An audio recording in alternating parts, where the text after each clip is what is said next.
Jadi kalau misalnya my friends, lihat untuk PGO, ini saya share screen terlebih dahulu, ini kita runut dulu ke, watchlist-nya kita ya my friends, jadi ke active watchlist-nya kita. Kalau misalnya my friends, perhatiin PGO ini salah satu yang performanya berangsur-angsur membaik ya secara mingguan ya kalau my friends perhatiin ya. Jadi kalau my friends mengikuti Tiger Insight Journey yang active watchlist-nya kita, tadinya tuh PGO itu return negatifnya itu double digit ya, mungkin hampir 20%-an pada saat itu ya pas beberapa minggu yang lalu. Tapi per minggu lalu ini per 9 Januari ya, jadi nanti kita akan update lagi di hari besok ya karena Jumat tuh libur.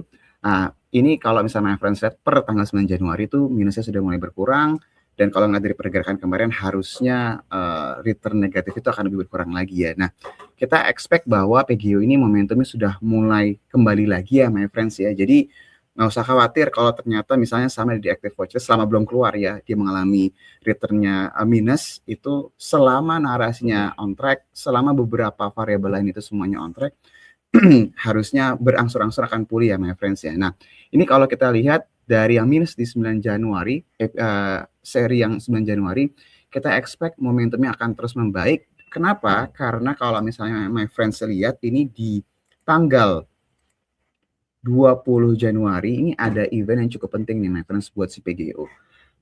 Jadi kalau misalnya my friends lihat di sini tanggal 20 Januari nanti jam setengah 2 itu ada RUPS luar biasa PGO di mana ekspektasinya ini agendanya terkorelasi dengan direktur utama PGO ya, karena kalau misalnya my friends ingat di tanggal 28 atau 27 November ya tahun lalu ya itu di rootnya mundur. Jadi ini pasti ekspektasinya akan cukup tinggi nih sama pasar nih, karena seperti yang kita ketahui kalau ngomongin dari sisi fundamentalnya PGO pernah kita bahas, dicari aja archive-nya, salah satu BUMN yang punya potensi pertumbuhan itu double digit dalam beberapa waktu ke depan sebenarnya my friends ya. Tapi kalau dari sisi um, ekspansinya ini sangat-sangat agresif banget. Nah, ketika ada perubahan dari sisi nahkodanya pasti pasar tuh perhatiannya akan sangat tinggi sekali.